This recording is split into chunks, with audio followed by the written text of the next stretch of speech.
There we go. Oh. I think we're live. Creating live broadcast. We could be on here. Oh my god. Okay. Hang on a second. I think we're doing it. Oh my god, we're doing it. I'm on my feed. We're doing Are we on? We're on. We did it. Perfect time. All my beverages are finished. Oh, I got some water. Okay. Okay. We've got a watcher. I'll just share it on my thing. Welcome. Hello, everyone. Hello, everyone. That's 50 minutes to get a Facebook live feed going. Nice. Man, when you got to do an interview, you've got to do a goddamn interview, and you can't let the technology get in the way, you know? Not wrong. Not wrong at all. All right, here we go. Sharing this live video. It's great content. Can someone who's watching drop a comment below so we can test this whole system? This is the first time Tom and I have, we got a like. Someone liked us. Great. We're on. There's people watching. There are people watching? Sweet. Oh my God. There is. All right. All right. That was a big process. Now we're here. Now I'm centering my soul into the moment. Unfuck the Facebook. Yeah. Unfuck the social media, man. Oh man. That was a mission. Sweet. So we're here today, joining each other as friends. Like I said, I was going to ask you on the podcast, but then I thought it would be really cool to do one of these because it was your suggestion last time and you've done a bunch of live videos. So that is why we're here. My name's Tom for Bo's friends who don't know me, and this is Bo from my friends who don't know you. Bo, first of all, this t-shirt I'm wearing, the Apocaloptimist. Can you tell me about this t-shirt that you designed and that I am now proudly wearing? We are living in the slow apocalypse, my friends. And I didn't create the term Apocaloptimist. I don't actually remember who created it or where it came from. It was one of these terms that's just kind of in the common vernacular, but not that common. And, I've been saying this, quite repeatedly, like, the world is ending. It's been ending for quite a while. I feel the world we knew, but I actually feel like the world is going to end and it is going to be better. Like I have this hope that it's going to be better on the other side. And so, I was looking for, I was looking for this t-shirt. I just wanted this one that said unfuck the system. And the only ones that I could find that said this had skulls and flags and all this other sort of stuff there. So I decided to make these two, and they're not to make money, like they're drop shipped and all that. The beauty is just getting people in these phrases that just reminds us that we need better systems and also that the world's probably ending and it's probably going to be okay.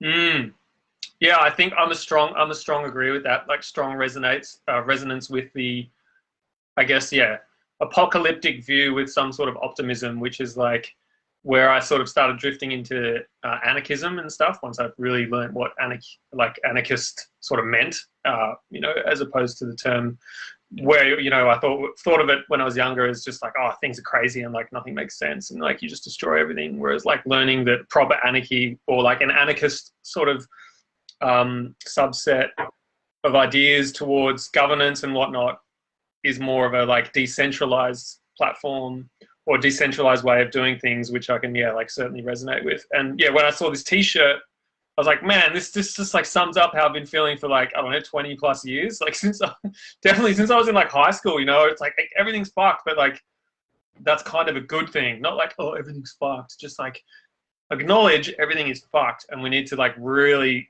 start thinking about how to do it differently, because unless you sort of acknowledge that it is stuff, then you can't work on actual real fixes for it. So I'm wearing this proudly from here on in. I'm very stoked to be wearing it.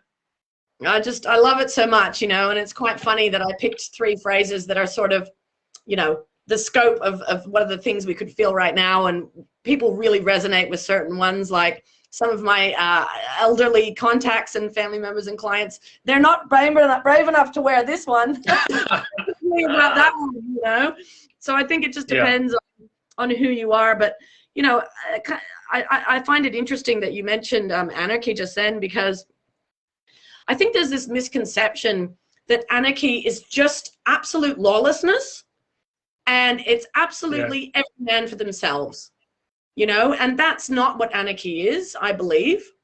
You know, I believe that that is nihilism, right? Yeah. Where nothing fucking matters, so do whatever the hell you want today because tomorrow doesn't matter. And people sort of sometimes think that that's anarchy, and I don't actually believe that it is. So yeah, I've been having some conversations with some baby activists who've just realized that sometimes authorities can limit your freedoms. They've just realized this now. In the light of it's like the adventures of the guy who just started paying attention.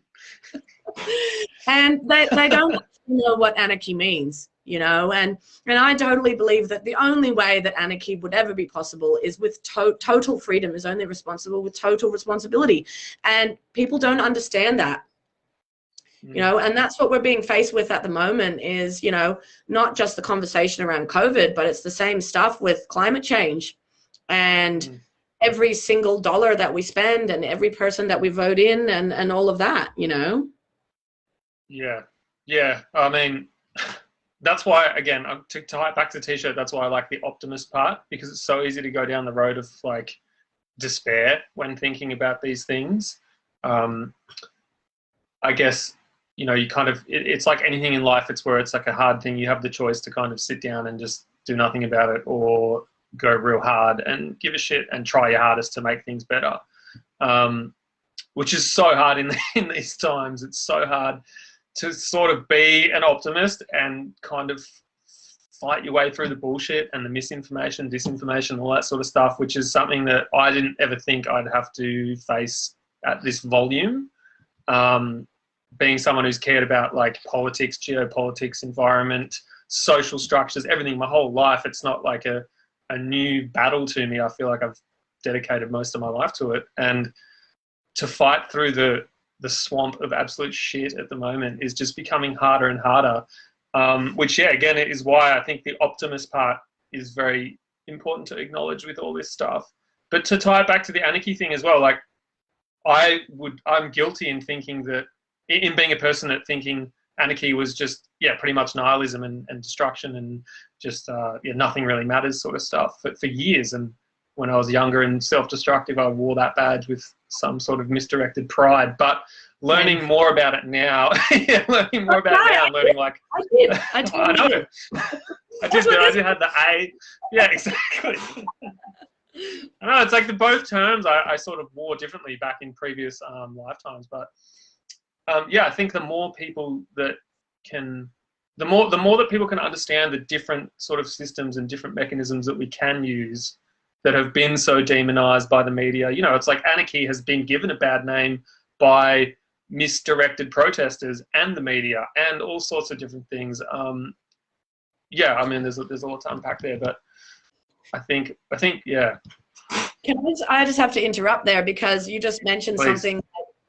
How these terms get appropriated by any one political movement is absolutely beyond me. Like, one of the things that, so you were just kind of mentioning that anarchists have been painted in this like negative light, you know? And one of the things that's really alarmed me is that somehow during Trump, free speech became an adage of the right wing. Yeah. And like, hang on a second. No. People on both sides of politics want free speech, don't we? Like, what? Wait a minute. What? And now I'm seeing the same thing with freedom. The word freedom is synonymous with anti-lockdown or right-wing. No, I'm sorry. I will not let the word freedom be reappropriated to mean one political thing, you know? And it's just kind of a little bit alarming, like free speech, freedom, like all of these concepts, these are human concepts. They shouldn't be political concepts. And yet they are. I think we're like right now in this conversation on the precipice of stepping into the heated and polarizing topics, and I'm here for it. So I'm going to go down that rabbit hole. But that is part of. Uneasy. No, not at all. Like it's really been on my mind because yeah, the appropriation of these terms and especially the appropriation of terms like freedom and free speech and all this sort of stuff by the Trumpists and the far right mechanisms that are happening in the last 4 years. I mean, they've been happening for a long time since, you know, the Nazis and beforehand, but they've been very amplified the last 4 or 5 years. And those things are creeping into people's psyche without them even knowing. And then they're, yeah, like subconsciously jumping on these bandwagons. And like, I'm having very heated arguments with friends and close people, and it's reaching the roadblocks so quickly now. And I've been sort of like worried about this for a few years. It's like since the Twitter wars and all that sort of stuff came to power, it's like you can't have like discussions with people because people just are so stuck in their own views. And people are going to say the same thing about me. Like I've been copying it a lot on social media, and I'll get to that. But I'm like, how do you decombat something? It's like, how do I argue with a flat earther? Like either I go down this and just we both get frustrated and disrespect each other, or you walk away from the argument. But then it's like, I feel like I'm doing a disservice to humanity if I let someone walk around claiming that flat earth is real. Like how do you feel about all this? Yeah, look, I absolutely feel those feels, and for me it's been really hard because I've been very vocal about being very anti-authority the entire time there's even been social media. I've been frontline at protests. I've been demanding questions from the government, and at the start of the pandemic I was doing a lot of that questioning, and as a result I got a lot of followers, new friends who were questioning as well. Now, skip back to last March, we didn't know anything. We were just in a state of chaos. We didn't know about lockdowns. We didn't know about the virus. We didn't know about all this stuff. And what's been going on is, do I trust the government now? Fuck no, I still don't trust the government. But do I think that getting vaccinated is the best tool we have to get out of this? Yes, I do. And the problem with that is that it's absolutely blown the minds of some of my community that I can think both those things at the same time. Yeah, that's the thing. Correct. And this is the problem that we have, is that we're being forced into camps. You're either a bootlicker who believes in vaccination, or you're a freedom seeker who is anti-vax and anti-government. No. I'm sorry. I will not be divided into one of those two groups in the future, now, ever. And I won't segregate my community based on that fact either. However, I also will not tolerate someone telling me a whole lot of bullshit about the world being flat at this point. So what's tricky about it though, Tom, is what you said before about doing a disservice if you walk away. I have battled with that. Dude, I have done posts that are big, long posts, and I leave them up for 20 minutes and feel like I'm exhausted reading my own post, and I delete it. And people know, like, I use Facebook like graffiti. My stuff doesn't stay up forever. Sometimes it's up for an hour, and I get the whim, and it's gone and whatever, and I don't mind using it in that sort of ephemeral way, just like I consider graffiti to be, But I tell you what, I have oscillated between feeling like it's absolutely my job, I have no other job, and also it's not my job, and it is so hard. Like, it's also that you have to remember we're human as well, and so Tom human, like we're ultimate humans. We're humans who we have our own ebb and flows with our energy and our emotional resilience, and sometimes we start these conversations, as do the people who think differently to us, and we get 5 seconds in and none of us have the energy. And, like, exhaustion is real at this point. This has been a really long time we've been talking about this stuff. And the other thing that's happening is there's still new information every couple of days. We are not in a place of knowing yet. We don't actually know. We know some stuff. We're seeing some stuff about vaccination stats and hospitalization and certain things like this. But we do not have the answers for the long-term repercussions of lockdowns. We don't have the answers for, what happens to people with COVID in 5 years. We don't actually know any of that. So, it's really hard. But, I did a post this morning actually about the fact that I've actually had some vaccine hesitant coaching clients lately. who've come to me for support around this decision. And a couple of them have very close people, like partners or family members, who do believe in the flat earth, who do believe in scamdemic, who do believe this isn't even real. And they're in this really close, intimate relationship, trying to navigate all of this and share space and live with each other. And it is really difficult, you know, and it's tearing families apart as well.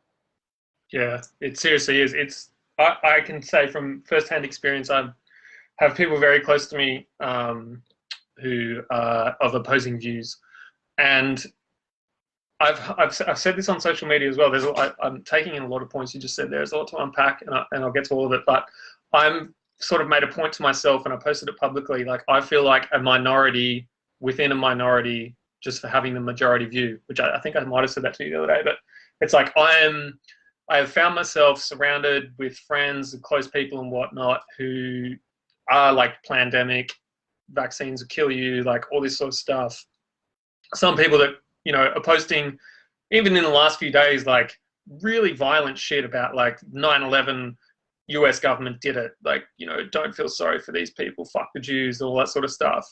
And like, I don't even bother going down that hole. But the point is, like, I'm feeling like I felt isolated when I got my vaccine. I was so stoked about it. I was like, yes, this is amazing piece of science. Like, it's so cool to be part of this human movement. And I couldn't really celebrate it within my, you know, immediate close people, which sucked. And it's like, it is tearing people apart. Like, I am fortunate that I'm able, or have been able to, with a few of the people that I'm really close to keep some level of respect.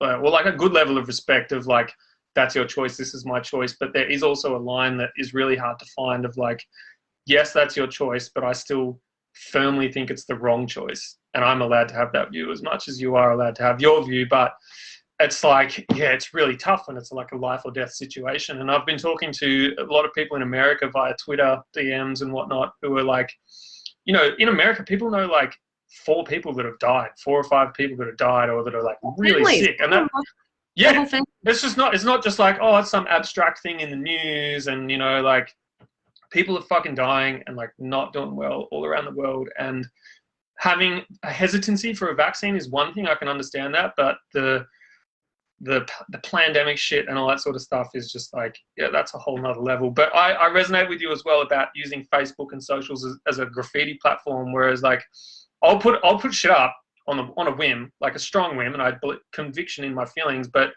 it doesn't mean I have to commit to it for fucking life. Like, I'm not a journalist, I'm not a politician, I'm just someone that's using my social media platforms for what I think is good use. And like some of the trolling DMs I had, and even DMs from friends, like, I'll stick to music, like, you're not a fucking, you know, you just stick to music, like, keep your shit like clean. And then other people saying it nicely, like, oh, you should probably just like stay away from politics on your music pages. Like, fuck that. I want to be on the fucking stage with the big like fucking statements, because otherwise I'm just, what am I using my platform for? Like, yeah, I don't know.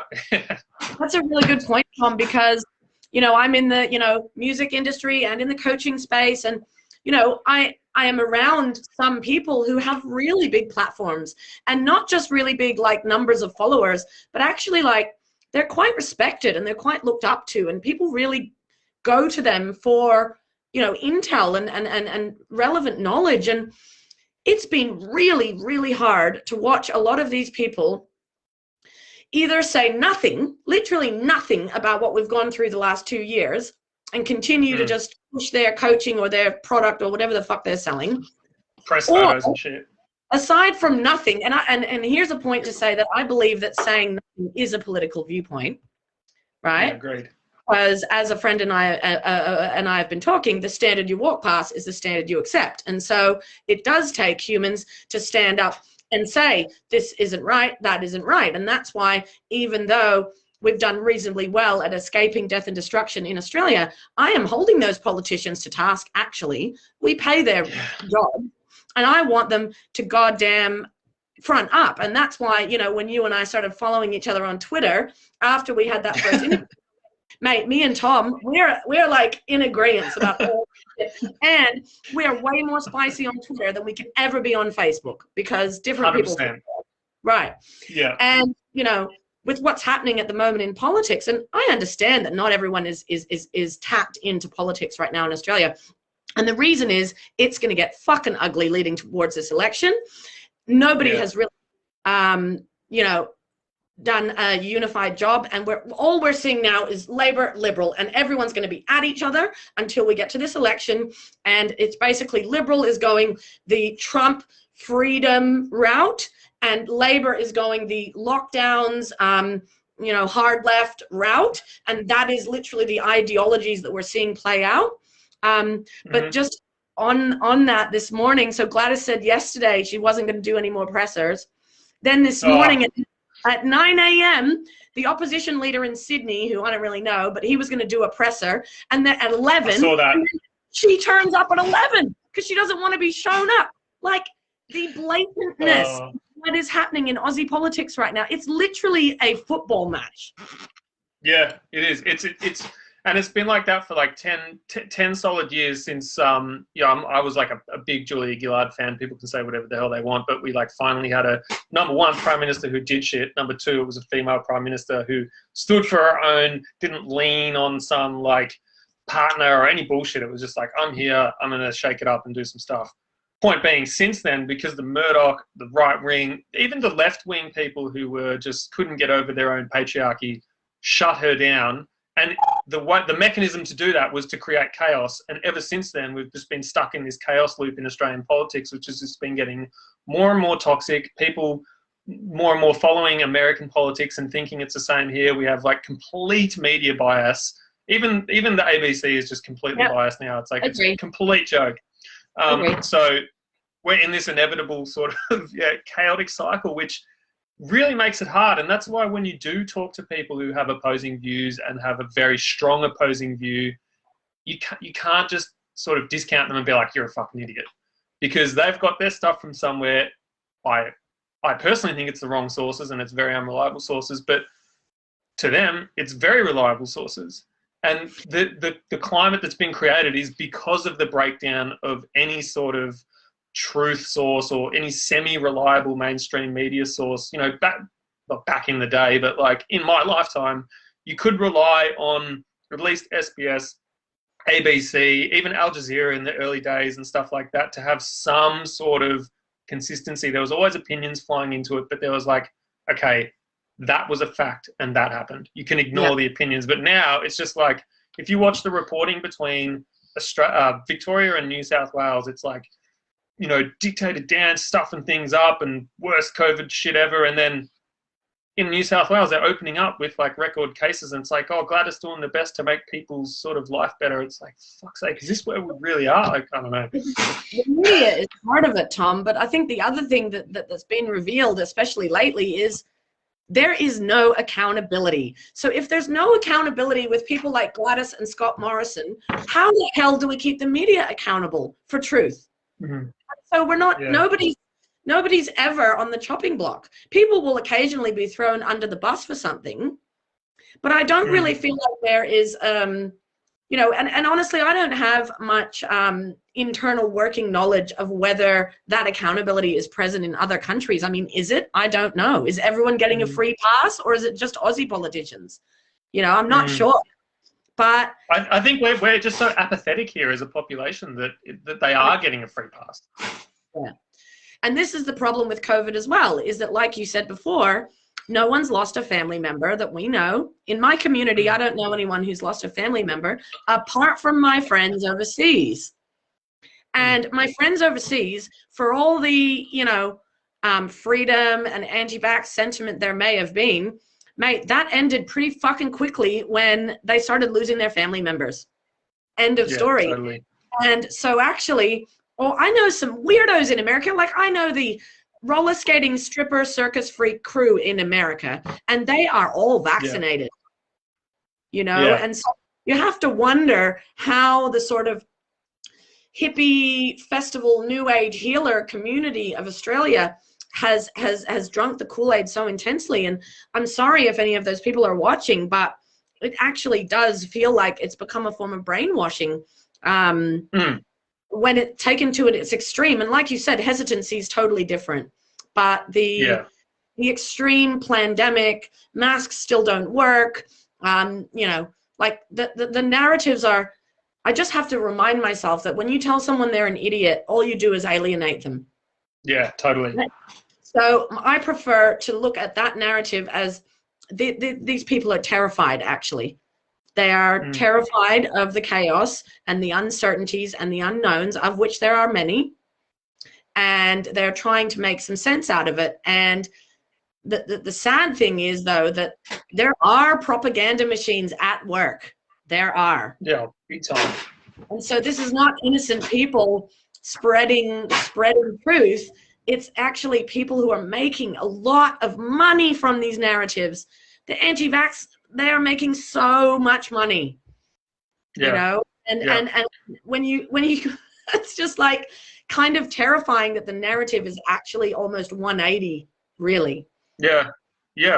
There's so much tied into that anti-vax making money thing, especially with the wellness industry and the wellness influencers and whatnot. Like there was a I think it was on Media Watch or something recently, and they studied like some wellness influencers on Instagram and watched their following increase as they posted more anti-vax stuff on their stories. However, they're like, none of them is actually full posts. All their full posts are still advertising and still meditation wellness, but on their stories, which come up and disappear, it's like the more they go down that rabbit hole, their followers are like doubling, tripling, quadrupling, and then they're getting more advertisers. And that's just like one little thing, you know, that's not to mention the far right sort of advocates and the neo-Nazis that, you know, it's been proven are behind the anti-lockdown protests. And on something you said, like, I do hope some of these people who disagree with me vehemently are watching right now, because that's important. Like you say, like, if you call someone an idiot, and that's the problem with the mainstream media, especially even ABC, they're just like, if you know, these fucking idiots, these protesters are fucking idiots, and these anti-vax fucking idiots, it's like, all right, cool. All you've done then is just harden their shell to be like, all right, I'm definitely going to have this viewpoint. But also they're giving them something to fight against, you know? Yeah. And like, this is the hard thing, you know, like, I don't know. I do really believe in call in culture rather than call out. I really believe it. I feel like there is a lot of reasons that you could get your pitchfork out and kill your neighbor right now. And that is not how we get through this. It's not how we get through this, you know? It's actually really affected me lately hearing people rag on and on and on about rule breakers. Like, I get it. I get that there are people flaunting the rules and filming this shit and putting it on social media. But there are a lot of people who actually need to look at those rules every single day and work out how they can survive in that framework, you know? And I have people in my community who literally cannot survive financially, emotionally, by following every single rule to the letter. They cannot survive. And so I have been gently trying to have private conversations with people about how those things can be circumnavigated safely, though. How do we still support an underground economy, for example, of people who are out of work and maybe building things or trading things, whilst still observing the lockdown situation? And even though that has got me quite attacked from the rule obeying side. Like, I've been attacked from both sides. This is the thing. And I actually, I spent the weekend in a bit of a rut, honestly feeling like everybody hated me. Like, this is the problem with isolation. I spent the whole weekend feeling like maybe no one actually likes me. Because I can relate. Yeah, I can relate. Yeah, and I think it is just because I'm not willing to just constantly be this champion of this or that of that. And so as a result, I find myself in this, you know, nuanced centrist place a lot of the time, and same with politics sometimes. And it's uncomfortable for the people around me, you know? Oh, I 100% agree with you, at risk of like making a confirmation bias echo chamber within this conversation. But I've been suffering the same thing, like with isolation, for one, being, you know, lockdown and kind of the only really time I've seen my friends in 18 months was Earth frequency. You know, I have friends down here, but you know, the crew, the core crew, my people and stuff. So I've already been feeling lonely, and you would have been the same. And then by having any sort of opinion on social media, either way, like when I was first questioning it, like you were like 12 or so months ago, the people who were just like jumping on the community policing bandwagon straight away were just like, you alternative fucking, you know, blah, blah, blah, irresponsible. It's like, what? It's okay to question. Yeah. And then now I'm saying like, look, you know, and I did go too hard like a few weeks ago because of how attacked I got, which just drove me to go a little bit too hard, and I apologize for that on social media. But I mean, that was after getting like literal death threats in my inbox for like 4 or 5 days. Yes. Yeah, and that's what made me just like so isolated. I'm like, wow, people are fucking so scared that they're so keen to just abuse off the bat. Like I had some friends abusing me, and then I had like random, you know, kind of those accounts on Twitter and Instagram that are just clearly bots or, you know, I don't know where they come from. They're random accounts like, I hope you die of that heart condition from the Pfizer thing, and like, I hope you die from the vaccine, and blah, blah, blah. And it's just like, fuck. So all I've done here is just said my opinion and tried to be balanced and sort of tried to do it for what I think is the right reasons. And you just get so attacked. And it just, I don't know what the answer is. I mean, people who are watching right now, if you could leave a comment about how you're feeling, or maybe some suggestions, because rather than us focus on all the negatives, I would like to sort of talk about how we can make things better. But I mean, yeah, have you been feeling the same sort of way? Yeah, look, at different times, definitely. And this is what I'm saying is I've made it a point not to just alienate people with a different opinion, or not tried to. And I've kind of got to a point where everyone on my Facebook friends list, they know you can have a different opinion, but the minute you argue like a dickhead, like a real rude cunt, and you take it personal, you're gonna be ousted from the conversation. So people don't do that now, which is quite nice, actually. We're able to actually have a conversation about differing views without people being really rude to each other. But what you said before about that, I almost feel like history books are going to talk about what we've just gone through for years, right? But definitely going to be this arc where it's like, don't trust anything that's happening, don't have any information, still trying to keep everyone united, and then I've watched this happen with other people I know. They get to this breaking point. They get to this point here, and suddenly they're like, just get vaccinated so that we can get back to our lives. And they lose. And I've done it as well. I did it on live video. Guilty. Yep, same. Yeah, guilty. And the problem with that is, as soon as we do that, we know we've gone too far. We know we've also just sprung a screw in our own head, and now we've imparted that to the world. And unfortunately, all that does is alienate people. And then we've had to pull it back and do the public apology and the And I think that we need to acknowledge that that's okay. You know, we're human. We can't feel guilty for every misstep of every post where our emotions took over, whether that is fear, frustration, or you know, watching out. I mean, I've watched my whole industry go up in flames.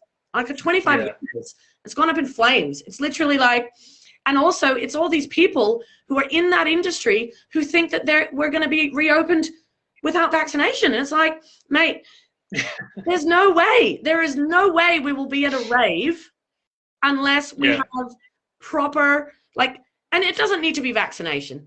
That's fine. Everyone can go and get a negative test 5 minutes before they go and do anything. They can totally do that. Yeah. No, this is where I'm like, this is not a segregated society. This is a society where if you're unvaccinated, it's going to be a fucking ball ache for you. Yeah, it's going to be hard. To do all the things, it'll just be a fucking ball ache. Yeah, yeah.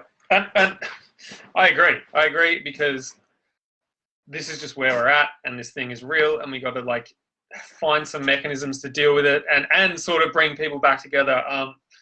There's just so much to take in. We are like, I'm feeling all the feels here. I'm guilty of making that mistake of, well, not mistake, just like getting pushed too far. Same. And just going like, fuck's sake, just do the thing, you know. And that was after literally getting death threats in my inbox for 3 or 4 days, have friends call me idiots, have other people just honestly attack me like I'm some sort of scholar politician who, just because I post my opinion online, that means I need to back it up with every single fucking fact in the world. You know, and I'm not claiming to be a mainstream media outlet, but just copying that over and over again, I did make them, I was pushed to the edge, not to mention being pushed to the edge by, like our whole industry collapsing and not seeing anyone and all the other things. So, like, we're only human. And again, that's where I have empathy and sympathy with people who do feel the other way on the vaccine thing, where it's like they're just acting on their pressures and emotions as well, which, we are being pushed to divide and conquer by forces greater above, but we also need to, so I believe we need to settle on some sort of centralized truth, because without that, there is no society. It's like we all settle on the fact that, like, this is legal tender. Okay, cool. We all settle on the fact that, like, don't kill someone. All right, cool. And most of us. But without having some sort of centralized truth, like, I don't know where the fuck you go from there. Well, this is the problem. I've got one politics chat group. It's only me and 4 guys, and most of them are a little bit more on the right than I am. We all did the political compass test when we joined the group. And the main thing we come back to a lot in that group is universal ethics, right? What are they? But even more importantly as to what they are is who decides. Who decides? And we were talking about mandating and stuff, and it was like, government is pretty reticent to do anything at the moment. Well, our government, for a start. Yeah. And even in America, it took quite a while for Joe Biden to come out and do any mandating of any kind, which he just did last week. But that's why I was saying to these guys that it's often not government that does these first things. Government responds to a groundswell from industry and community, right? So industry and community started going, that cheese named Coon is not okay. Coon is not okay. Coon is racist. We don't like it. Coon, bad, right? For whatever reason, the industry, the business responded to that. That was not government mandated. That was progressive society going, we would like something better from you, right? Yeah. So what's interesting now is with all of these ethics, like money is money and don't kill and all of that. And I mean, I have actually had long conversations about how I can disprove the 10 Commandments, but we won't go into that now. Not yet, anyway. Simply just based on context, though. In context, the absolutes of life become less absolute, is my point, right? So a statement that to you and I, who are, Western and we live in Melbourne or whatever, that makes total sense, and we're like, everyone's on board with that, take that same concept and put it in a different context and culture, totally irrelevant, actually. So that's why it's interesting to think about these absolutes that we are faced with, because you just said before, like, what can we all agree on? And I sort of feel like the cult of individualism that's come from America, we're seeing the pointy end of that now. Yeah. The pointy end is that Tom, you're a god, I'm a god, right? Whatever Tom believes is what Tom believes, and that's truth. And whatever I believe is what I believe, and that's truth. Now, that's actually not real. That's just what Tom's experienced and chooses to believe, and what Bo experiences and chooses to believe. That doesn't mean that we're both coming to scientific consensus. Yes, 100%. And that's, I'm seeing a few comments as well, which I'm going to read out in a sec. But that's, I saw like a journalist write recently. It's like, I wouldn't try and build a house without getting the carpenter to do it. 100%. And, I wouldn't try and like fix some like medical thing, because I'm not a doctor, but I'm a journalist and I discern fact from fiction as the best as I can. And that's why I feel like I have a right to dispute some people who are anti-vax, blah, blah, blah. So yeah, like to the point of like centralized truth, you have to take an objective look at yourself and say, all right, where is the motivation for these feelings and thoughts coming from, and these strong feelings to be argumentative and to fight back, and where am I actually qualified in making a decision and thinking this is a truth? And then, unless we've done a medical degree or a science degree, we really can't argue with those people making those things. Like that is just the way it is. Like you don't get onto a train and go, oh, it's actually not, I don't think we're making the deadline. I'm going to go into the cabin. I'm going to drive this train because I think I can get to the stops better. Like that's just what we've lost with that hyper individuality that has come through the social media and come from the internet, come from America and stuff, which I don't have the answer sitting here, but I mean, hopefully we can get to the answer. I just want to read out this a few comments here from Janie Taylor saying that we believe we'll be using rapid tests even if we're fully vaccinated so we can relax and enjoy ourselves. Sick of raving in the kitchen. Me too. I am sick of raving in the kitchen, although it's pretty fun. I think I've listened to something on the radio this morning about these antigen tests, and that seems to be like an obvious thing. Of course, we haven't secured enough supplies for Australia. Yeah, the other problem with thoughts on that is that they're not infallible, right? Yeah. And this is what we've been hearing the whole time, which is why they've only been employed in emergency situations. Because believe me, as someone who wants to run events, even though I want to retire, I still want to run events because I want to be around the humans.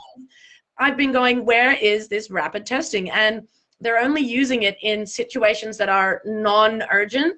Like, for example, I read about a aged care home in suburban Victoria, and you can't visit there unless you're double vaxxed. And the only people who are visiting during lockdown is significant partners and people who are needed for emotional support and things like that. And so you're double jabbed, but you turn up to visit your wife or whatever, and they do a rapid test and they have you wait for the results, and it's just another level of protection, right, to make sure you're taking COVID into the aged care home. But the problem is that people are having two rapid antigen testing that's showing negative, and then they have a PCR test and it's showing positive. So it's not infallible yet. And I mean, Janie has a point. This is just going to be common. This is just going to become second nature. Everywhere we go, we're just going to have to test before we get in somewhere or whatever. And, you know, I would like the conversation to actually evolve from the government, thank you very much, and talk more about this stuff rather than treating us like naughty children who aren't getting vaccinated. Like, I'm sick of the narrative.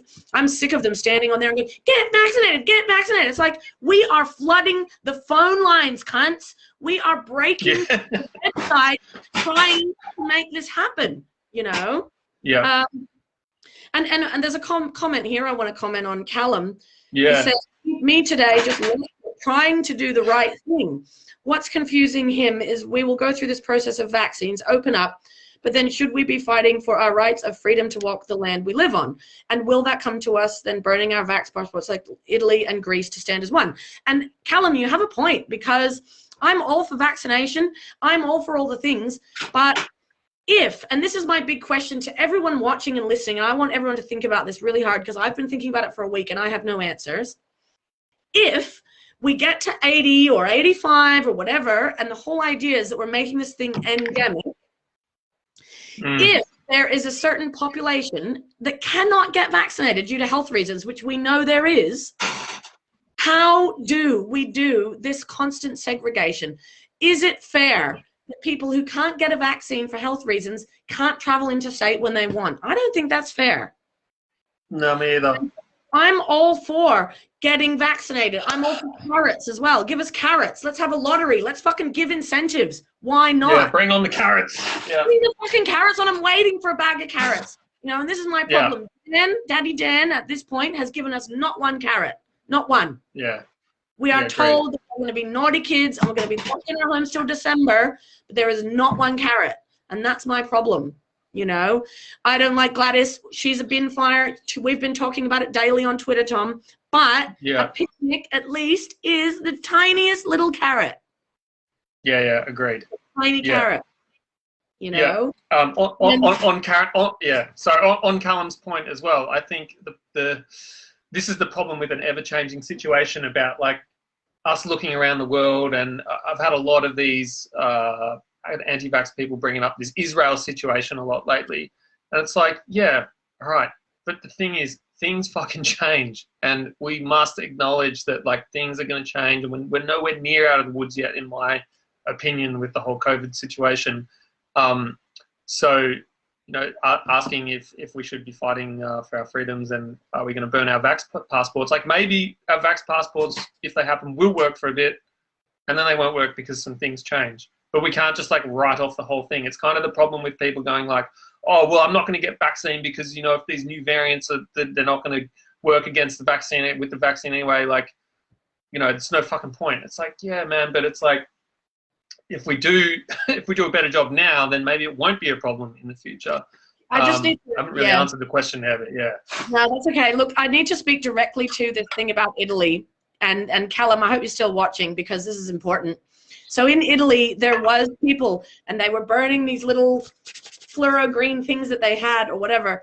But guess what, everybody? In Italy, the Vax passport is the same as it is here, as in it's on your phone, it's digital. So that was symbolic. That wasn't actual, that was symbolic. And, you know, I'm not up for I'm not up for permanent segregation. I actually don't think it's going to be like that. The people who are saying medical apartheid need to be slapped upside the chops, honestly. Because what I actually think is going to happen, and a friend of mine who runs a very big touring company, who I've met throughout this, shared some thoughts the other day, which I'll share with you now. This is what he said, that international travel, you will need a Vax passport, right? You're just going to need one. There's lots of countries that have signed onto it, and you're going to need one. Yeah. When you buy a ticket through Eventbrite or Ticketek, it will probably be a condition of entry to large venues like Myra Music Bowl and Forum and Jeff Shed or wherever, right? For a conference even. Yeah. However, there is no way in earth that small business is going to be able to police any of this, is going to have the staff to actually stop people entering and this, that, whatever. The problem is the government is never going to admit to us what I already know, and that's that won't be workable moving forward. They will not be able to police it. Just like Gladys's picnic. How the fuck are they policing that picnic right now? There is no way they will be able to police it, Tom. And so on the big, obvious, easy ways, yes, it will be, you'll need to show this or that, whatever. But there is no way we can expect small town bakeries to check a vaccine thingo or mandate or legislate that in the future. It just won't be the case. Small business will be able to make these decisions for themselves. And it's not going to be easy. Yeah. No, it's definitely not going to be easy. And there's been, in my opinion, way too much. Like, first of all, I agree with you, and I agree we do need some more, like carrots, you know. And I see someone here said that some of these are not carrots; they're actually Brussels sprouts, which I can relate to. Although I do like fried Brussels sprouts. But the problem with, oh mate, fried, absolute beauty.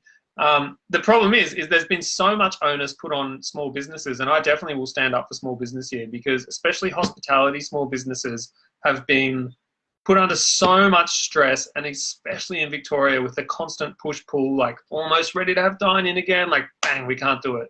And that, you know, the pure fact of announcing lockdowns on fucking Thursdays is just absolutely brutal. You know, the last, I think it was number 5 or 6, I had like 3 gigs booked for the weekend.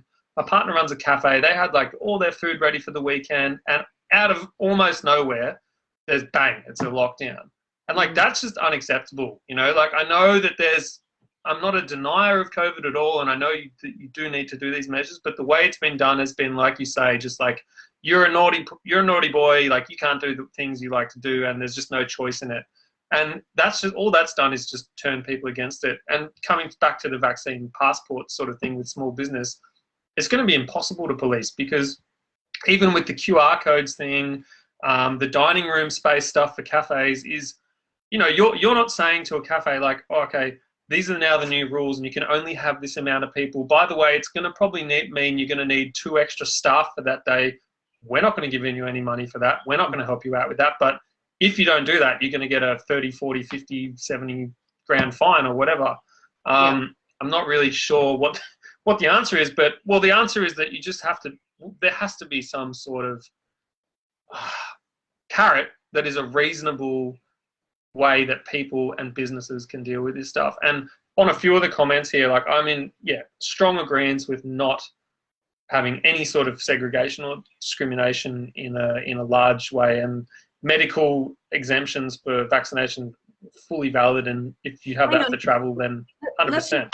The thing is, though, I have to talk to Ezra directly about that one.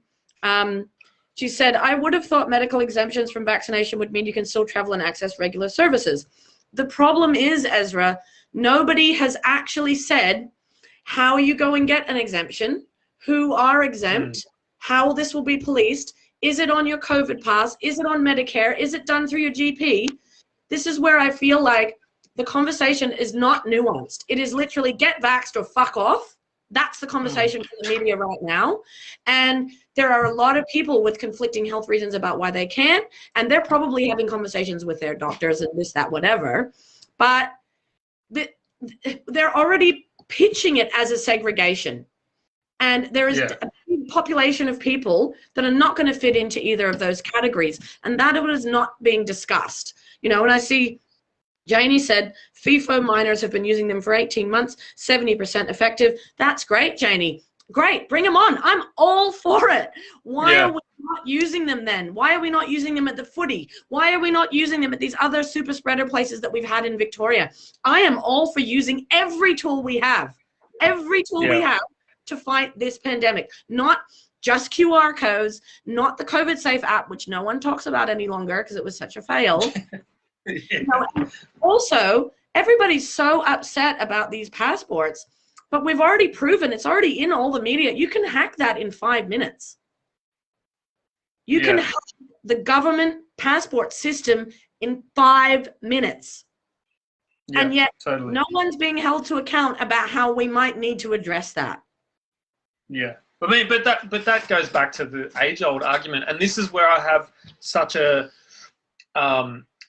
it's just hilarious, like people thinking that the governments are in this like giant global conspiracy sort of shit, where it's like, man, I'll believe that when the government can be competent about fixing fucking potholes on the road, like or rolling out a vaccine properly, or having a COVID Safe app that actually works, or dealing with any public policy without absolutely dropping the ball or handballing it to the private sector. Like, all you have to do is look at how politics has worked for kind of forever.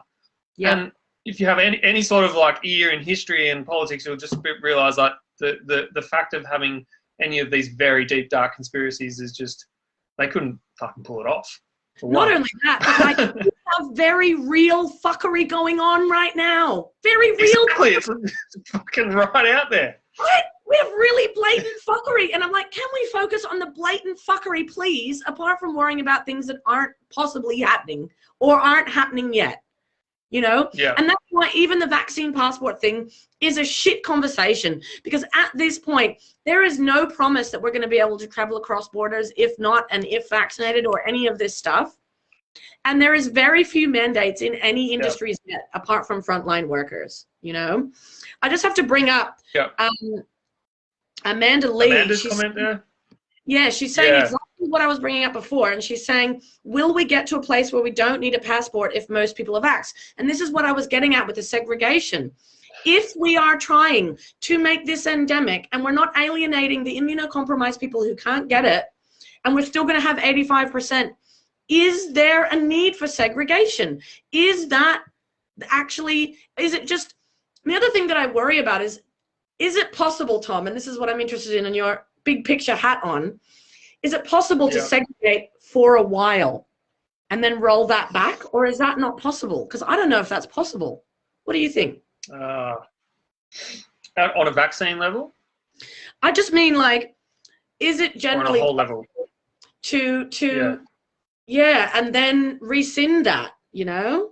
I personally think that the danger in doing that is the danger of doing too much damage to personal relationships, social structures, and a general welfare of the population. Because if you just have to think about it for a sec, like on that question, if you think of it in the context of like, okay, is it possible to segregate and then bring us back together? Let's take away the layer of government and the layer of authority that is doing the segregating and bringing back together.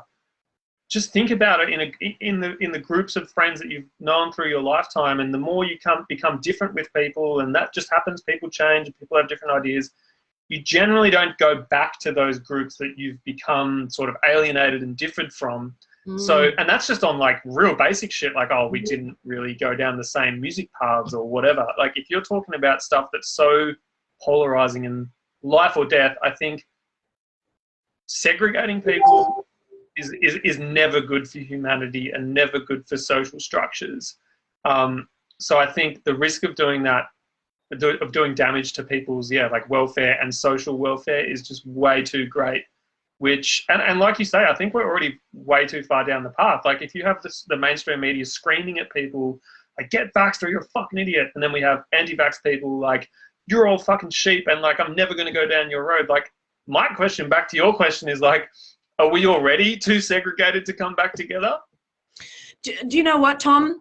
Right now, I'm getting a bit emotional saying this because right now in isolation, we are fucked, right? We're all isolated. We're in our homes. We're not gathering. We're not hugging. We're not getting loose together and having all of those moments that remind us that we're the same. We're basically the same. Yeah. We're not having those moments. And right now, it's a severing and it's a separation. And I'm seeing it in my friend groups and even with some of my absolute besties. And it's not even about COVID. It's just about the of us, right? But the optimist, the Apocaloptimist in me, thank you, ripping the shirt. I truly believe that we will unite on the other side, Tom. I do. I believe we will get to a point, and this is what I've been thinking about, is those dance floors that we spend time on, Tom. And I'm thinking, I'm putting myself on those dance floors with those people that I've been fighting with on the internet, and I'm like, what would happen if we're on a dance floor together? And you know what would happen? I know that we're going to give each other a fucking hug and be like, gee, that pandemic was shit. I'm glad you're still standing, man. And but I don't know if I'll be able to forgive them, Tom. I will still love them. I will. I will still love them and I will still accept them. But whether I can forgive them for the planting, the constant, the vitriol that comes. That's it. This, I don't know. And something you said before about the tone, and I've been noticing that. How are people arguing? How are they presenting their view? Is it gently? Is it no from a place of compassion and care? Or is it like psycho? You know, and a lot of the time it's that. And it is. I choose not to be that now, as much as possible for me, as much as possible. You know, it's hard. It's hard though, and I'm trying to do the same thing after the last few weeks of kind of getting sucked into the hate that was being thrown at me and sort of reacting to it in the wrong way. It's easy to do. I feel like it's such. It's like I said earlier. If you're getting death threats in your inbox, which I did get, it's like it gets to a point where your fight or flight is sort of activated, and you can't help but act on that. Getting back to the point of like the segregation and your friends who you will see, you know, I have good friends, and like maybe a couple of them are watching or something, and we've strongly disagreed on that. And I think what's happened as well, which is kind of really weird, is that I've had a lot of people who assumed that I thought a certain way, maybe because of how I look or how anti-authoritarian I've been for the past 25 years, assumed that I was anti-vax and assumed that I would be getting around the lockdown protests, whereas I'm the complete opposite. And that has created a friction where like people are opening up to me with, you know, like, like fucking dictator Dan, and like, fucking fuck the lockdown and blah, blah, blah, and like that bloody vaccine, you know, and I haven't even said anything. And then I'm put in a tricky place where I'm like with a friend and I'm like, shit, man, we actually really strongly disagree on this. You know, so like there's just such a dichotomy of different ways that this is coming up in relationships. And like I said earlier, like it really close people to me, and I haven't got the answer to it. Do you know, something has to be said about the fact that there has been periods of weeks where I feel dictator Dan. I do. And then there's periods where I'm just like, stop scolding us, you fuckwit, and give us some hope. Like I'm kind of there now, honestly. I'm not. But I want some carrots. I want some hope. I'm sick of being scolded. I've been vaxxed for 4 fucking months, and now there's still no conversation around do we need boosters and whatever. And some of the comments here, we're noticing Amanda, immunocompromised, can't get it due to anaphylaxis and cancer, and no one has told her how to get an exemption. So poor Amanda is sitting somewhere going, now I can't go out to eat. I can't go to a am I seriously not going to be able to participate in the economy? That's Gladys's quote. Was that Dan's quote? I don't care. The same. And then And then we've got Roz, another friend of mine. She's chronically ill, and a year ago, her GP told her to wait and not get it yet. Recently, she's tried to get it twice, or she was unwell and couldn't attend, and now she can't get an appointment, even though she's 1B. So here is someone who is a high priority list, who is also at risk with health issues, who is still one of the people waiting for this shit-ass rollout to come good for her. And then Janie's final one here. Herd immunity will require whole population highly vaccinated, 80% including children. That's how we got there with smallpox. The good news is Australians are one of the most vaxxed population in the world. And that's a great point, Janie, because I do believe that there is a very vocal minority. I don't believe it's a majority that are the anti-vaccine, you know, and just what I was saying before about oscillating, you know, yes, okay, Jen is not a dictator and we do not live in a dictatorship, but people are allowed to express how they feel right now. And putting people down for how they feel is going to divide and alienate us further. And that's why I guess last year I was doing those live videos where I was like, I'm losing my shit and now I'm crying and now I'm nothing and this and that. And it was like just trying to humanize what we're going through without hiding behind articles, statistics, numbers, and messages from the government. You know? Like this is a human living through. I'm just like, I'm getting emotional as well. I'm feeling the feels like this is, you know, at the end of the day, like we're just two people who feel the need to talk about it. We're not politicians, scientists, doctors, or journalists whatsoever. I just think it's important to have these conversations. Yes. I guess the question I want to ask you, and I want to ask every single person who is watching this to make a comment about this, if you can. What we're saying here is the massive failure of government is at play once again, and the massive incompetency and unaccountability of government is at play here. How are people thinking we can change this? Because we have a two-party system which has ruled for decades and decades. And the problem with these, I'm trying not to tangent, but the problem with these extreme ideas is, you know, I'm seeing some people who I would think would be environmentalists in the past or care about mental health, jumping on the bandwagons of these far-right MPs from the Liberal Party who are just using this opportunity to go, oh, yeah, end the lockdowns, like this David Littleproud and this just so many of these flogs who, mate, these guys are the absolute cesspool of caring about people's welfare. Like these are really far-right MPs who are just using this opportunity to get votes. And I'm seeing like wellness people and people that I would have thought, you know, had a more humane sort of view, and they do, but are jumping on these bandwagons, which is amplifying these voices and again dividing us. My question though is, are you going to vote for a independent or a minor party? Because we have to somehow break down the two-party system monopoly that we have in Australia. Otherwise, I feel that it's never going to change. You know, Labor is definitely the lesser of two evils, but it is still an evil. If you just go down the Adani road or anything like that, they're just fucking there with the Liberals, going to keep mining and digging shit up to get profit. That's the way of the future. So what do you think? Do you think the answer's in independent and minor parties? And if anyone else wants to comment and give their thoughts on this too, it'd be great. I honestly, Tom, would love an independent or minor party to get in. And I have voted staunchly those people for a very long time until I hated Tony Abbott.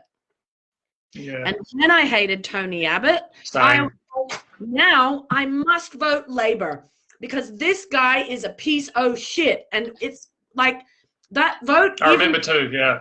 Yeah, and even though my voting for the Greens and independents was altruistic and all of these beautiful things, it was a wasted vote in this system. It was a wasted vote. And so unfortunately, right now, I don't believe that Labor are the fucking saviors, but I know the Liberals are cunts. Yeah. This election is about voting the worst cunt out. Yeah. I beg everyone, please vote them out. That is where we are at. the atrocities are from so many levels, the way they treat women, climate, environment, refugees, a million things. We just need a changing of the guards right now. And Labor gets in, they're going to be handed a shitty fucking sandwich, Tom. Yeah. They're going to get a shit sandwich from this country, from what has happened. You know, do I think Albanese is a leader? Fuck no. No, I don't. I can't see looking at his little face and his little things. He's just fucking as spineless as anyone. Yeah. Right. But I think that the Liberals very much are a closed, white collar boys club. A rich white man club, yeah. And they need to go. They absolutely, I'm not more sure of anything else in this country apart from that. And I do feel like some of the fringe elements, the older people, because in Melbourne, we get what's up. We're progressive as fuck here. Yeah. You know? We get Greens voted into Melbourne City, so every time. It's a good thing. Yeah. But it's the people in rural New South Wales, in rural Queensland. These are the people that we need to see if they're being affected by what's happening. You know? Yeah. Look, I'm reading some good points here. Are you in our thread? From the viewers. Some good points. Yeah. Enough about the viewers. Go on. No, not all. Like I'm very in furious agreement with you. But Ezra here is saying that I want a hung parliament, but I want the LNP gone so much. And I worry it may not happen if I vote for a minor party. Like I fucking am fully agreeing. Like I'm back with the Tony Abbott paradox where like I'd been voting Green for years and blah, blah, blah. And then like, I was just like, we just got to fuck Abbott off. So that was where my Labor vote got to. Yeah. But like a hung parliament is as much as it is a shit sandwich, that is kind of the only little mechanism for minor voices to get up at the moment is a hung parliament with Labor in power, in my personal opinion. There's a lot of people with some passionate. I don't know if you want to go with a comment here or something. Well, I just want to say that Janie has exactly got the point that I keep yelling about.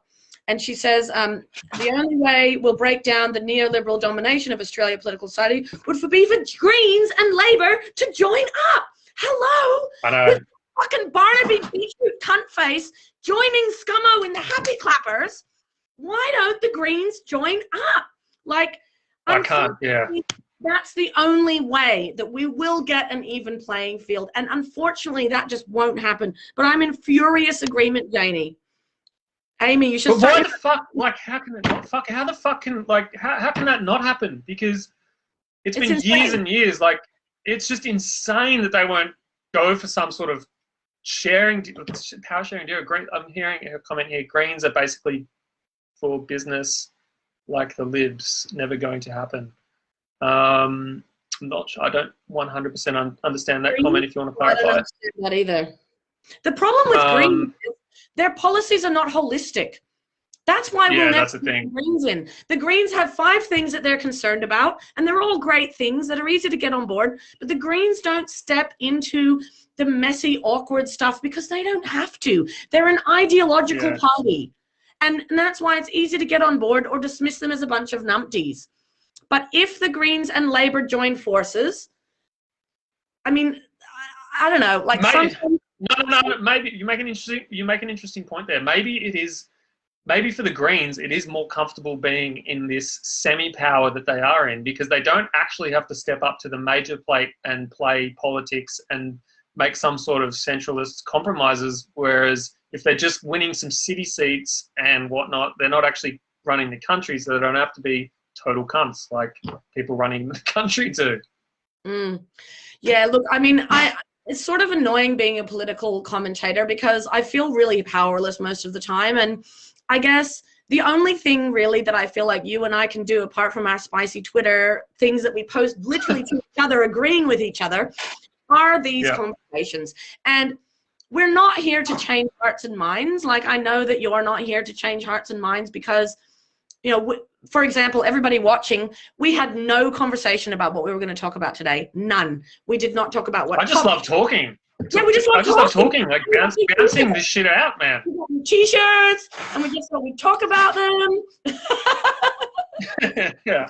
But like, this is the thing: is you know, I just feel like all we can change, and it's the same with vaccination and COVID, the only minds we can change are the people in our close communities. You and I will not influence Debbie, won't influence Gladys, won't influence any of these cunts. Adam Bant doesn't give a shit about us.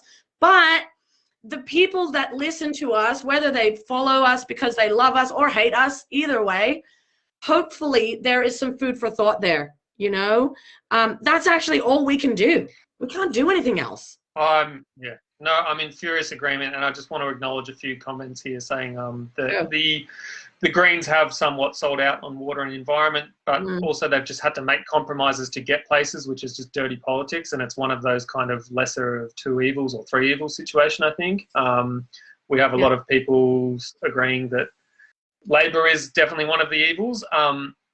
I would like to go back to a point there that you've just made, which is what I have been saying since I started this podcast over a year ago, which was I kind of came to the conclusion that you have to, you know, if you're not looking after the immediacy around you, which is really all you have all you have control over at the end of the day, is the people that are close to you, the people that you interact with every single day, whether it's your partner, whether it's your colleague, and more importantly, whether it's the person at, you know, the bakery who's serving you. Like, if you can just go, yes, you know, if you can have that awareness of like, yes, I am in a shit mood because of this or that, but still engage with someone on an empathetic and just a civil level, you can create hopefully a ripple effect of that passing on. Maybe that person was just about to go home and fucking yell at their partner because they've had a shit day, but you've gone in there and said, hey, you know, fuck, it's not a bad day today. Like, yeah, thanks for the croissant. I love croissants. Hope you have an awesome day and you get to enjoy a croissant as well. And then they go home, they go,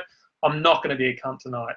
That is the sort of impact that we can definitely have. You know, you can say, I could change people's minds by getting on social media and being a prick and calling shit out. But if you are nice to the people around you and you care about the immediate community around you, you can say, I'm definitely having an impact here.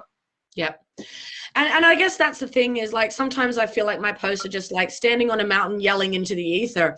And it doesn't matter how many likes they have. I just mean, sometimes I just fucking wonder if I'm just wasting my time and energy and breath in this forum. And it's like, have I alienated the people that don't agree with me? Is there a point? Yeah, true. But I got to admit, I've actually kept screenshots of all of them. I've gotten, like, some days I'll get 3 messages a day, and it's not even on the day when I post something going, you have been a voice of reason, and I come to Facebook for what you say, because I'm very conscious that I'm not always grandstanding one thing, because I'm trying, you know. And someone asked me the other day, how are you able to convince people of things with social media? And I said, because I bust my own cognitive bias live on video for people. I do. And most people don't fucking do that. Most people are like, I think this, and I think this forever, and I always did, and I think it now, and da-da-da. Whereas I'm literally like, yesterday I thought this. I found some shit out, you guys. Now I think this. And that's really confronting for most humans, you know, like, because it means that everything you thought yesterday could be different today, perhaps. And being able to acknowledge that and say, you know, I was wrong, just like I thought something and now I think differently because of X, Y, and Z. Like, that is maybe that's something that I can hope for, that people who have extreme different views to me can maybe strive for or experience one day. Because, like we were saying earlier, I was the same at the start of the pandemic. I was questioning everything. I still question everything, but, you know, I have not completely, you know, flipped 180, but I was vaccine hesitant at the start, and then the more I learned, the more science I learned, the more people that I talked to who had loved ones who had died, I was like, yeah, no, this is a fucking great idea. And I'll openly admit that. And, you know, I did the big social media thing on Instagram, like, yep, I called out I got too emotional. I called people, I apologize, but I've changed my mind on this X, Y, Z again. And I think maybe, by having these conversations, it can be somewhat inspiring for people to be a bit more open and a bit more acknowledging of their own thoughts and where their thoughts come from. Because I acknowledge to myself that when I did say things very passionately, they were coming from a place of frustration, anger, and mental instability that I can then look back on and say that was not the way to approach that issue because I was thinking irrationally. And I think people in this state of fear hold on to those ideas without even knowing. And, everyone's in this collective state of trauma at the moment that we're not even seeing the start of the consequences. Like it's got to be some real 10-year, 20-year shit to heal from this. And I guess what makes me so emotional is just knowing how much everyone is in this state of pain and trauma and anxiety, and that's why we're all reacting to people just instantly, and it's so easy to do it facelessly on social media too. It is, and that's why quite a few times I've just picked up the phone, Tom. I pick up the phone and I call someone who I'm arguing with on socials, and I go, hey, can we have a chat? And they're so confronted that I do that, but it's like, mate, we're in a 100-comment thread, and I've got your number. Why would I not call you? And every time I've called these people, mate, we end the phone call fucking laughing because we are friends and we are the same, Yeah. And so I guess what I would hope to impart, like, even if it's just, one thing I'd like to say to everyone who's still watching us, and thanks everyone for following along, but this year of all years, it's really important that you don't draw a dick on your ballot paper. Yeah. I don't care who you vote for. It's your right to vote, but use it. Please use it. I can't tell you how disappointed I am when people tell me that they're drawing a dick on their ballot paper and they're just not stepping in. And it's like, cool, you do that, and then you can't complain, man. You can't complain about anything. Exactly. Yeah. And especially women as well. I'm like, do you know how hard women fought for this right for you? There's people in the world that don't have this right at all, So please don't draw a dick on ballot paper. No, please take voting seriously. And I've always been a big proponent of, like, we have a system where it's compulsory, and I believe that's a good thing because all you have to do is look at the states and see how monetized the voting process is there.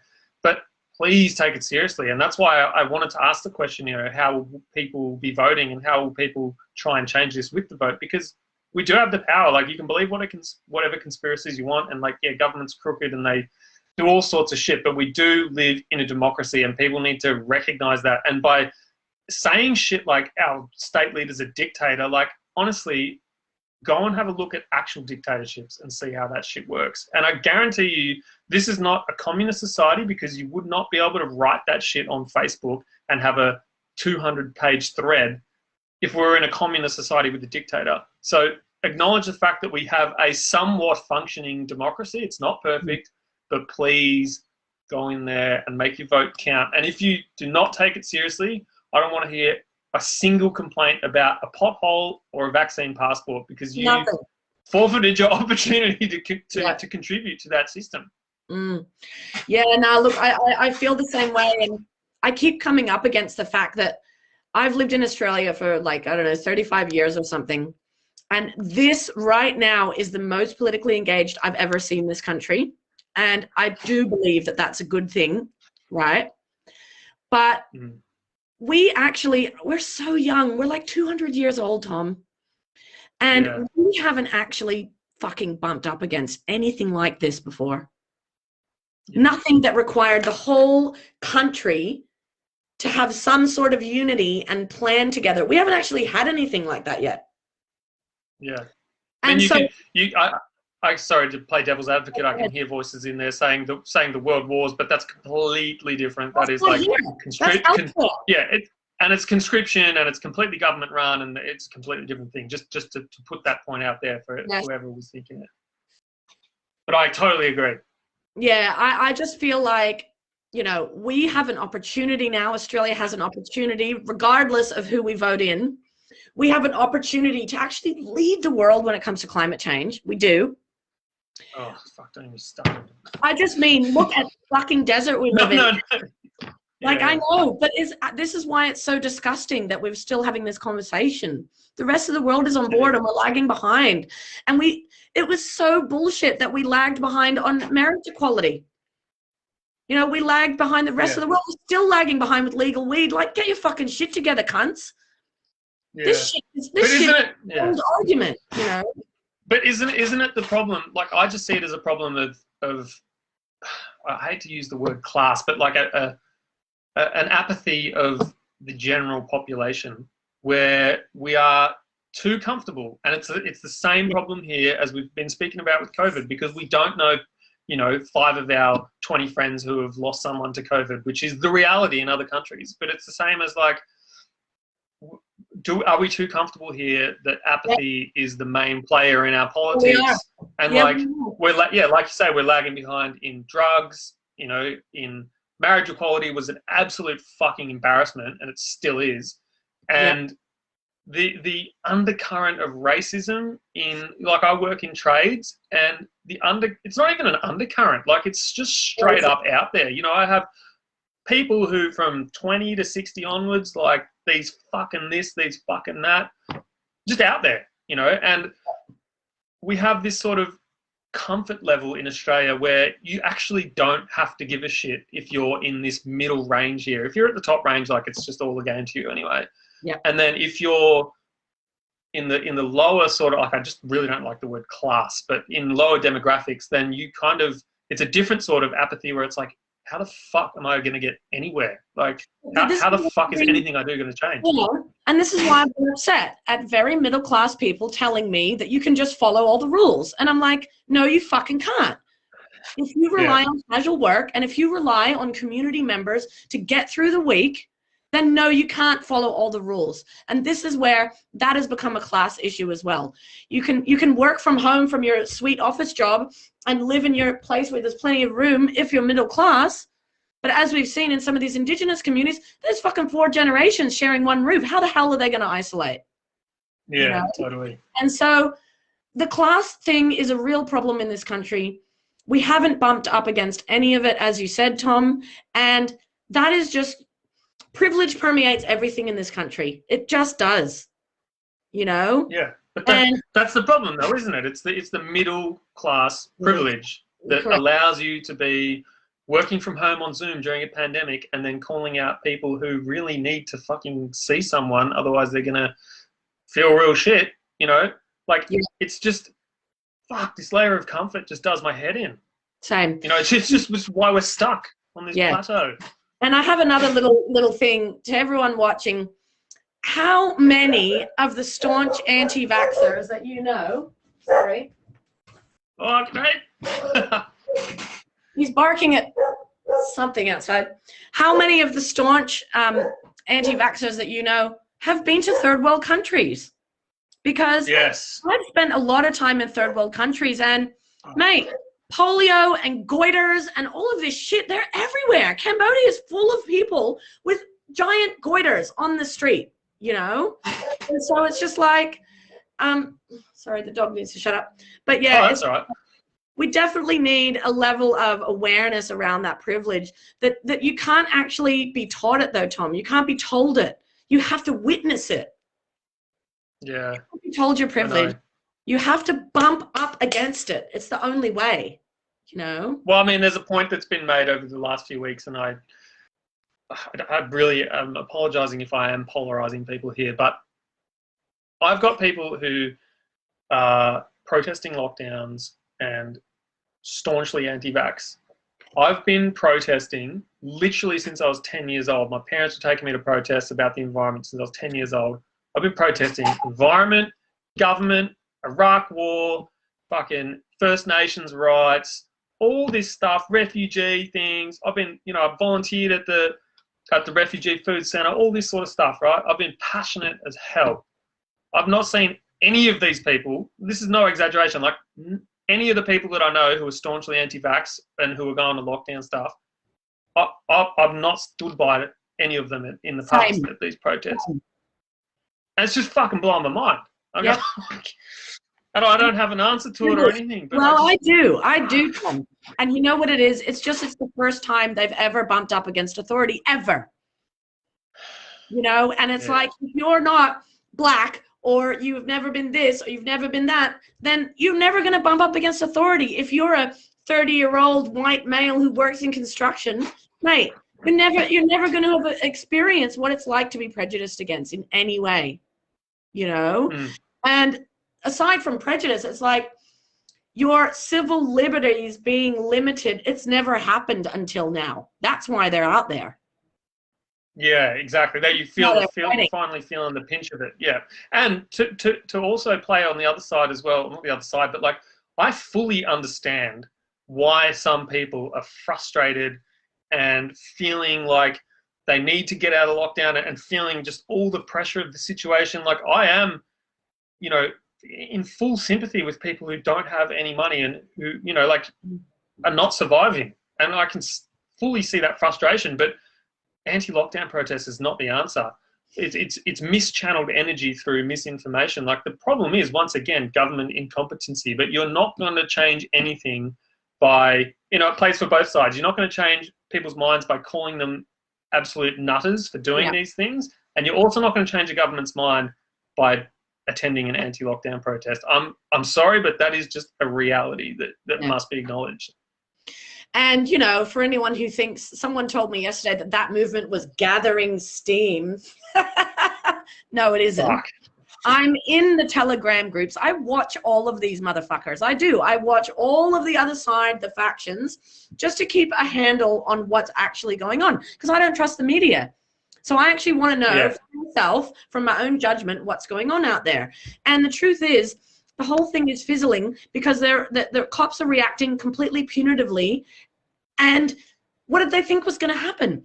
There was a protest 2 days ago, and in the Telegram group, everyone was like, abort, abort, run away, run away. It's like, it's not actually gathering steam. It's the opposite.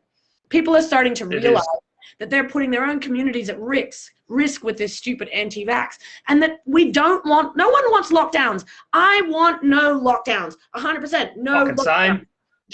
But we can't do that until we're fucking vaxxed. That is the facts. That is science, and that is the facts, and that is where we're at. And so it's like, don't you dare protest against lockdowns unless you're signing up for the jab, motherfucker. Don't you dare. Yeah. Because if you're true, good point. Jab, you are literally saying, give us more lockdowns, give us more lockdowns. And I'm not about it, you know? Yeah, and I want to acknowledge a comment here. Do you think the government gave voice to this misinformation because they didn't have the vaccines ready to go? No, I don't, because I want to acknowledge that, because I want to acknowledge all opinions here. Like, I just do not think, on my previous point, that governments are in any way competent enough to pull this sort of shit, that sort of shit off. Yeah. Like, they're just straight up just haven't got the vaccines ready to go because they dropped the ball, you know, and they don't need to give voice to this misinformation. The echo chambers on Twitter, Instagram, Facebook are just completely out of control. Even the social media companies don't know how to control them. I'm just going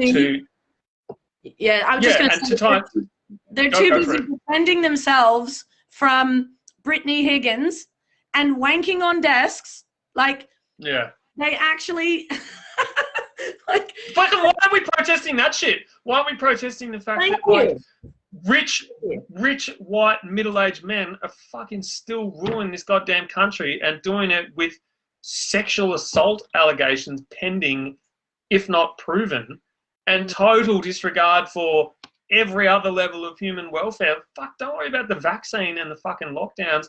Worry about the fact that we have zero climate policy, more or less, as a major nation in the world, or is the fact that, we have literally rapists as frontbenchers in the federal government who have just got away with it. The deputy prime minister, as someone did mention before, like, is pretty much a convicted sex offender. Like, for fuck's sake. You know, and I guess this is probably, you know, a reasonably good note to end on if you're ready, Tom, just because I've got some... We've gone over time. Blood's just like pumping. I love it. And also, I'm loving all the comments, everyone. Thank you, everyone, for your comments. This is awesome. It's way better when there's other input and not just us two, you know. Agreed. Well, I was just going to say that's exactly right, Tom. Where is the energy spent? We've got so little energy. We've just talked about it. We're all emotional. We're all isolated. We've got this tiny bit of energy. We've got a couple of fucks left, right? Make sure you give them to the right things, my friends. You know? Yeah. Make sure that if you don't have the argument to argue with your anti-vax, staunch country, family person, then don't. It's not always your job, you know? And I think you need to dip in and dip out of the conversation and of everything as energy permits, you know? Really acknowledge that we have a really small amount of fucks. Very small. You know, and I personally, I just want to save mine. for not fighting with my friends. I want to build a renaissance with the arts community after this, whatever that looks like, however we can. I want my friends' small businesses to survive, and I want to come out the other side of this without having lost my joy. Those are my fucks. That's it. Awesome. I'm with you. I'm here for it. Yeah. I'm exactly the same. And then I made the decision about 4 or 5 days ago after just endless death threats on Instagram. I'm like, I've got to step the fuck away from this Instagram account. Like, maybe if I just am inactive on it for 2 months, like, the death threats will stop coming. And I thought, why aren't I just channeling this energy back into the podcast? And therefore, this is why we're chatting. But you're right. Like, I want to survive this with my health intact. I don't want to die. I also want to have some sort of livelihood. But I want to remain connected to my friends and my non-friends and just fellow humans as much as possible.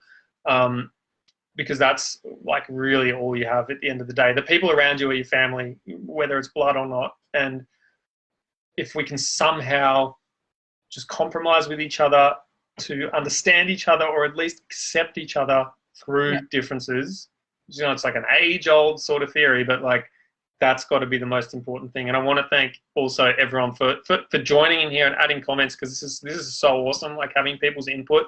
And if anyone has any final questions, to chuck them in there now, and we'll get to them really quickly. And if anyone wants to see this happen again, which I certainly do, and I'm going to have less coffee next time, but I'm down for doing another one of these for sure. Tom, I actually think, I've got a few people saying that we need to do this again. I actually think maybe you and I should do one of these like every Monday until we're out of this shit. What do you reckon? Yeah, I could do that for sure. Except you've got a day job usually, don't you?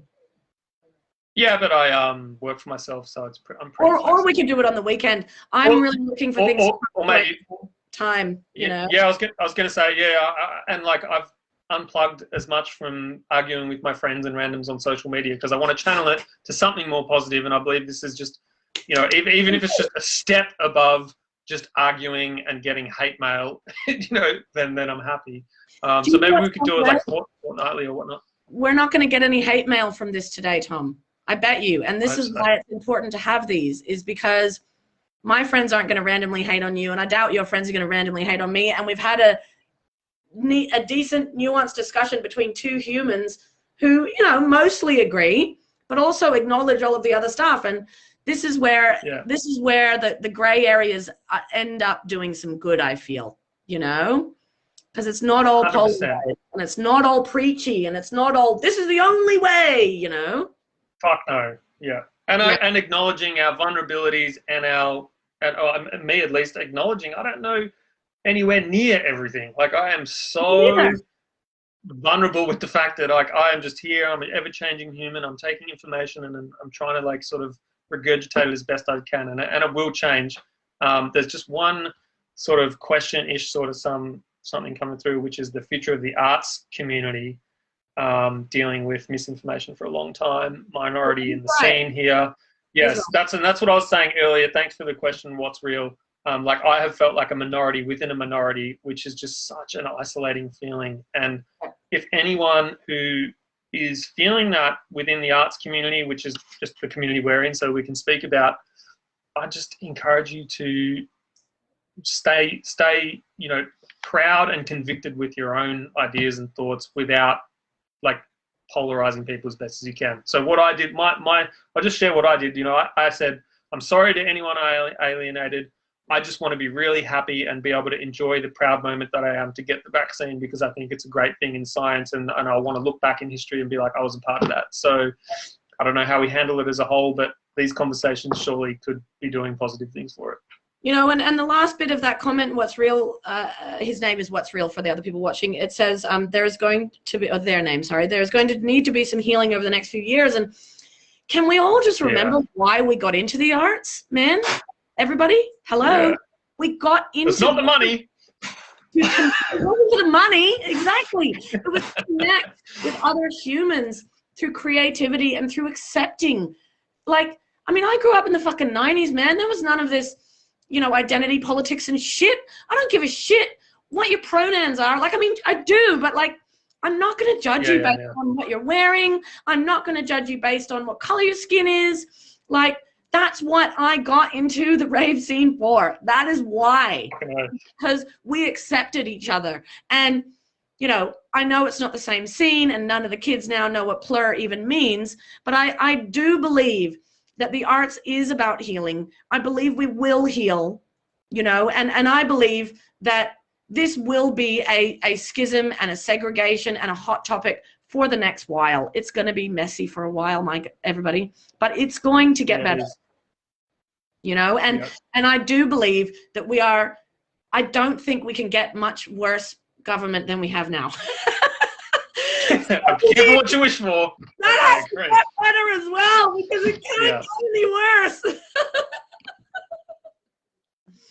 Agreed. Well, let's thank everyone for joining us. I want to thank everyone for adding questions, engaging. Like, this has been really awesome. And my last thought is what you were just speaking of, and what's real has just brought up the same thing, which is why I stay in the rave scene and what I live for musically and stuff, which is peace, love, unity, and respect. And let's just try and keep that together as much as possible. So just a quick plug, Tom does an amazing podcast where he interviews people like me, other amazing people, and I'm going to get him to put a link below so that you can listen to some of the other episodes. And for myself, I just printed these t-shirts, and if you want one, I will also put the link for that shop below. But I'm going to make Tom do another one of these with me. I don't know when, I don't know how, but it took us an hour to work tech, so we know we can do it now. We know we can do it. We've got the tech. Yeah, we've got the tech down. Can you just mention where you can get the shirts from? Yeah, the shirts are available on my website, but actually from Redbubble. So it's either www.checkyourself.com.au. You can get them there, and that'll send you to Redbubble. So these are two of the designs. Unfuck the system. Yeah. Apocaloptimists. But yeah, I really, you know, appreciate these chats always, Tom, and I just think you're an awesome human. And I was excited for this chat. Yeah. We've been following each other's Twitter, you know, like. Yeah. And if anyone wants to hear unfiltered versions of either myself or Bo, just find us on Twitter and you will not be disappointed. Totally. All right. Well, have a great day, Tom. It's great to talk to you. You too, mate. Good luck with the rest of your day, and peace, love, unity, and respect, everyone. Bye, everyone. Love you. Ciao.